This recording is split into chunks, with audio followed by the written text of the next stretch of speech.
कहानी की शुरुआत में दिखाया जाता है यूएस आर्मी एक मिशन में काम कर रही है। इस मिशन के दौरान वो रोबोट एनिमल का यूज़ वॉर में करे ताकि उसका मुकाबला कोई और ना कर सके। यूएस आर्मी ये काम क्रेन कंपनी को देती है। क्रेन कंपनी एक रोबोट डॉग बनाती है जिस रोबोट डॉग का नाम एक्सेल रखा जाता है। एक्सेल मतलब अटैक एक्सप्लोरेशन लॉजिस्टिक।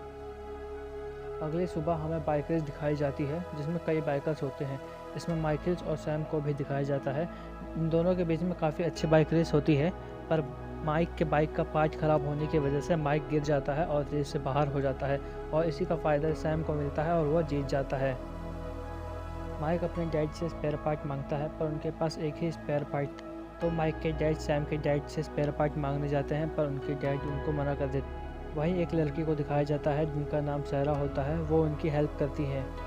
वो माइक को स्पेयर पार्ट ला के देती हैं पर वो कहती हैं कि एक बात किसी को पता नहीं लगनी चाहिए। और तभी माइक अपने सेकंड राउंड के लिए रेडी होता है। रेस स्टार्ट दिखाई जाती है। रेस काफ़ी अच्छी होती है और इस बार माइक जीत जाता है।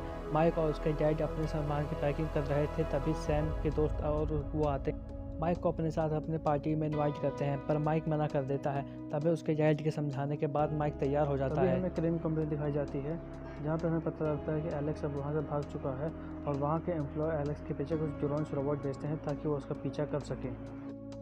पार्टी में सैम माइक को अपने दोस्तों से मिलाता है और बोलता है कि वो सैम की जगह ले, पर माइक मना कर देता है। कुछ टाइम बाद सैम अपने फायर वेपन से सॉल्व करता है पर माइक वहाँ ना रुककर चला जाता है और सैम की कार कलेक्शन देखता है।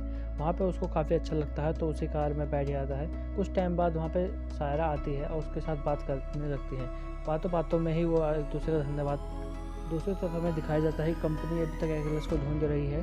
तभी क्रेन को यूएस आर्मी की कॉल आता है। वो बताती हैं कि 2 दिन बाद एक्सेल को सबके सामने लाना है। माइक सुबह अपनी बाइक धो रहा था, तभी सैम और उसके दोस्त उसको अपने साथ आने के लिए बोलते हैं। वहाँ पर वो जाके काफ़ी स्टंट करते हैं।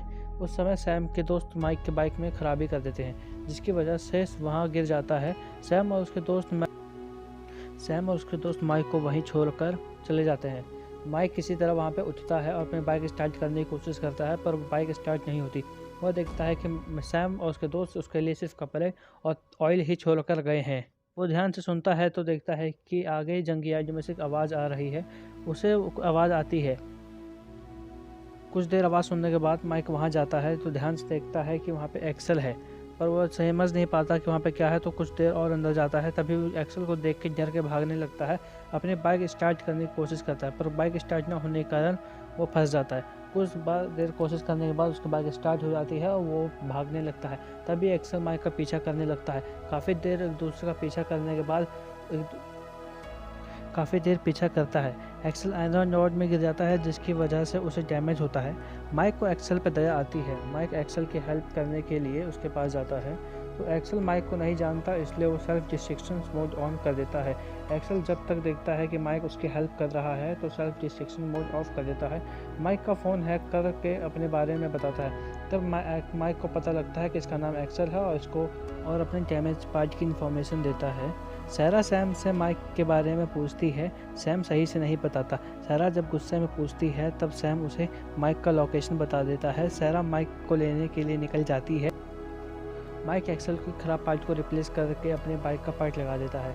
ठीक होने के बाद माइक एक्सेल को ऑयल देता है। एक्सेल माइक और का कैमरा हैक करके उसकी आवाज़ को कॉपी कर लेता है। फिर वो दोनों वहाँ काफ़ी खुशी होते हैं। क्रेन कंपनी के ड्रोन्स उन पर नज़र रखे हुए थे। कंपनी के लोग एक्सेल को वापस नहीं लेते। वो देखना चाहते हैं कि एक्सेल इंसानों के साथ मिलने पर कैसा रहता है। सैरा की गाड़ी आती है। एक्सेल गाड़ी की आवाज़ को सुनकर वहां जाकर सैरा पर हमला कर देता है। माइक जाकर एक्सेल को शांत करके और सैरा की दोस्ती एक्सेल करवा देता है। रात में दोनों वहीं अपनी फैमिली के बारे में बात करते हैं। एक्सेल सैरा के फेवरेट सॉन्ग प्ले करता है, साथ में लाइट भी ऑन कर देता है। सैरा और माइक वहीं एंजॉय करते हैं। कंपनी के लोग वो दोनों को बारे में सब कुछ जान चुके थे। वो बोलते हैं कि कुछ पैसे देकर एलेक्स को वापस ले आते हैं, पर बॉस मना कर देते हैं। वो देखना चाहता है कि एलेक्स किस तरह लोगों के बीच में रहता है। सुबह होते ही सैरा की मम सैम से सैरा के बारे में पूछती हैं। सैम उनको सैरा की लोकेशन बता देता है।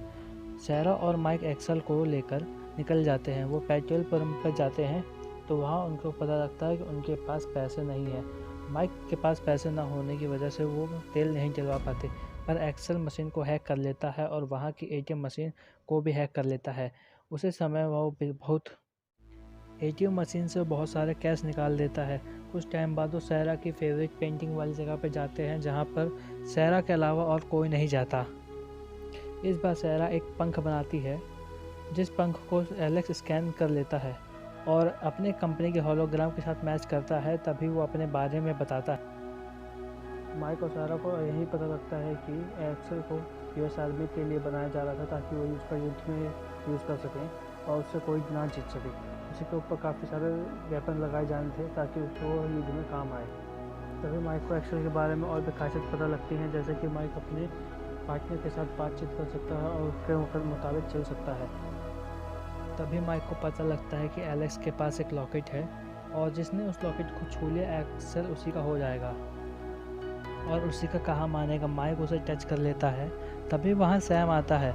वहाँ सैम और माइक के बीच में फ़ाइट होने वाली होती है कि एक्सेल वहाँ सैम को अपने पंजरों में दबा देता है और माइक जो बोलता है और माइक की हर बात मानता है। सैम यही सब देख कर डर के भाग जाता है। कुछ देर बाद सहरा माइक के साथ उसके डैड के घर जाते हैं और उन्हें सारी बात बताते हैं। माइक और उसके डैड के बीच में भी बहस होती है। रात में सैम अपना बदला लेने के लिए अपने दोस्तों के साथ एक्सेल वाली जगह पर जाकर कैमरे से लाइव वीडियो बनाते हैं। सैम वहीं ऑयल डाल के एक्सेल को वहीं जला देता है। सहरा ये सब फ़ोन में देख लेती है। वो माइक को उसके डैड के यहाँ से लेके जाती है।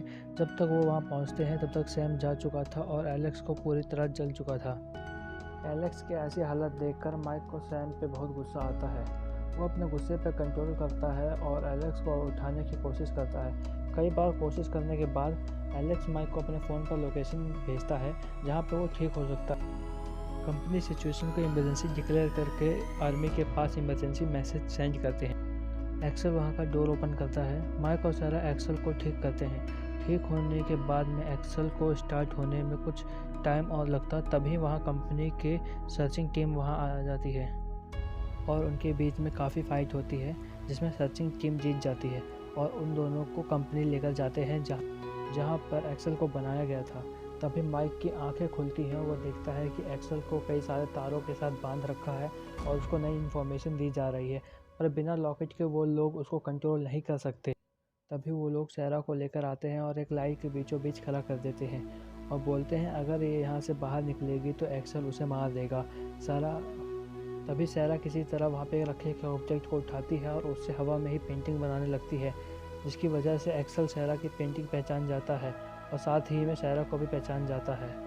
एक्सेल सभी पे हमला कर देता है और ये सब देख के कंपनी के लोग बाहर भाग जाते हैं। जैसे ही वो बाहर भागते हैं वहाँ देखते हैं कि आर्मी के लोग आ रखे हैं। आर्मी के लोग बॉस को अरेस्ट कर लेते हैं। आर्मी के लोग बॉस को इसलिए अरेस्ट करते हैं क्योंकि उनकी गलती की वजह से ही एक्सेल बाहर भागा। आर्मी के लोग कंपनी को चारों तरफ से घेर लेते हैं और माइक को बाहर निकलने के 30 सेकंड देते हैं और बोलते हैं अगर माइक 30 सेकंड में बाहर नहीं आया तो वो लोग माइक पे हमला कर देंगे। तभी सहरा वहाँ का दरवाज़ा खोलती है, अरेस्ट होने का नाटक करती है, पर माइक वहाँ से एलेक्स के साथ निकल के भाग जाता है। माइक और एक्सेल को पकड़ने के लिए वो लोग हेलीकॉप्टर से उन दोनों का पीछा करते हैं। वो काफ़ी लंबे रास्ते से होते हुए जाते हैं और कुछ देर बाद वो खाई में गिर जाते हैं। खाई में गिरने की वजह से माइक का एक हाथ फ्रैक्चर हो जाता है। एक्सेल इस चीज़ को स्कैन करके देखता है, वो वहाँ से नहीं जाता, पर माइक के कई बार समझाने के बाद एक्सेल वहाँ से भागता है और काफ़ी दूर जाने के बाद एक्सेल को वापस पलट के देखता है, खुद को ही ब्लास्ट कर लेता है ताकि वो किसी और के हाथ में ना आए। एक्सेल इतना बड़ा ब्लास्ट करता है कि वहाँ पे पूरा धुआं हो जाता है और सारा तक को पता लग जाता है कि वहाँ पे कुछ ब्लास्ट हुआ है। फिर हमें कहानी 6 वीक आगे की दिखाई जाती है, जिसमें माइक और सहरा को गवर्नमेंट की तरफ से स्कॉलरशिप मिली है और वो पढ़ाई करने जाते हैं। वहीं दूसरी तरफ आर्मी के लोग कंपनी के मालिक से बात करते हैं और वो बताता है कि एलेक्स के अंदर एक ऐसा कोड है जो ब्लास्ट होने के बाद भी उसको रीअसेंबल कर सकता है। तभी माइक को उसके डैड का एक लेटर आता है जिसमें एक लॉकेट होता है, जिसको माइक टच करता है और तभी वहाँ से एलेक्स की आवाज़ आती है और उनको पता चल जाता है कि एलेक्स दोबारा असेंबल हो गया है। और यही मूवी की हैप्पी एंडिंग हो जाती है।